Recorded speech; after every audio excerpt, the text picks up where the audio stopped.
Je m'appelle Victoire Jean, je suis de la chaîne Femmes et Finances, la chaîne qui est dédiée à l'éducation financière de la femme africaine.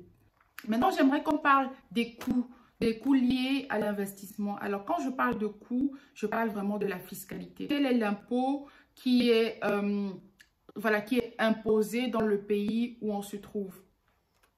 En France, par exemple, quand on fait un investissement sur action ou sur un ETF sous forme de plan d'épargne, alors on a un taux d'imposition de 12,8%, donc sur les plus-values et sur les dividendes qu'on peut obtenir, en plus de 17,2% comme charge sociale. Donc on a en tout 30% de taux d'imposition sur tout ce qu'on peut avoir comme rendement d'une action ou d'un ETF.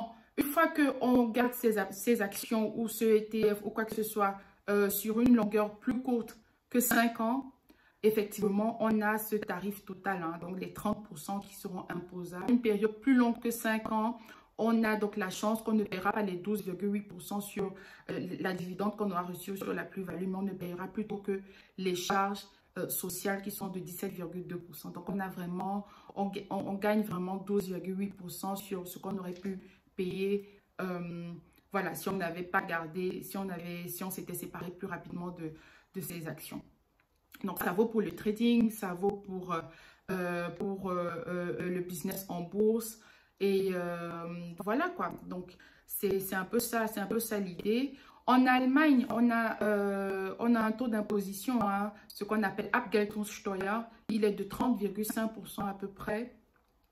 Donc là, on a 25% sur la dividende ou la plus-value que notre action ou c'est le rendement qu'on aura reçu sur notre compte d'épargne, notre compte à terme, à payer. Donc 25% c'est ce qu'on appelle le Abgeltungssteuer.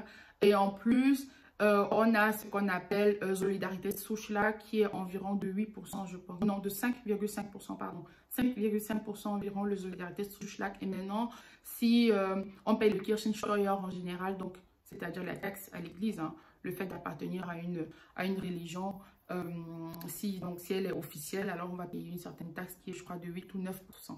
Donc en Allemagne, on se retrouve à beaucoup plus que 30,5% si on paye le Kirchensteuer et sinon à 30,5% comme taxe sur les valeurs mobilières. Maintenant, il faut savoir qu'en Allemagne, il y a la particularité que si on est célibataire, on a à hauteur de 801 € de rendement sur lesquels il n'y a pas d'impôt. Donc, ça veut dire quoi? Ça veut dire que sur les valeurs mobilières, donc tout ce qu'on recevra comme dividende ou plus-value de ce sur quoi on aura investi, alors jusqu'à valeur de 801 €, on ne payera pas d'impôt. Si on est marié, la valeur se trouve à 1602 €. Donc, jusqu'à 1602 € de rendement, on ne paye pas d'impôt. Maintenant, au-delà de ça, on paye donc l'impôt sur ces montants-là. Donc, c'est important de faire valoir ce qu'on appelle le Sparerpauschalbetrag ou Sparerpauschbetrag chaque année, parce que c'est une valeur qui est recalculée chaque année. Donc, c'est important de le signifier à sa banque. C'est important de le signifier partout où on aura fait un investissement. Donc, un investissement sur les valeurs mobilières. Parce que sur les valeurs immobilières, les taux d'imposition sont un peu plus différents. Donc, voilà en ce qui concerne l'Allemagne. En ce qui concerne le Cameroun, donc c'est l'information que j'ai. Je pense que le taux est de 17,5%. Le taux d'imposition sur les valeurs mobilières. Donc, si on ouvre un compte à terme aussi, on a et même sur son compte d'épargne, si le compte d'épargne donne un quelconque taux d'intérêt à la fin de l'année, alors sur ce taux d'intérêt-là qui aura été produit, il faudra payer 17,5 ou 17,6%. Donc, c'est un peu ça, les coûts qui sont liés à l'investissement, les coûts avec lesquels il faut compter à coup sûr, parce que si on ne signifie pas cela à la banque ou à l'institut financier dans lequel on aura mis son argent, on aura investi, alors ils vont déclarer ces rendements-là automatiquement au ministère des Finances, on va dire comme ça. Donc, c'est l'idée que je voulais vous apporter aujourd'hui. La semaine prochaine, j'aimerais qu'on parle des assurances parce que je crois que c'est un thème qui est très important, surtout chez nous en Afrique et ici en Europe aussi. Il est important de savoir quelles sont les assurances qu'il faut absolument souscrire hein, quand on vit en Europe et vraiment c'est quoi le nécessaire ou c'est quoi le minimum.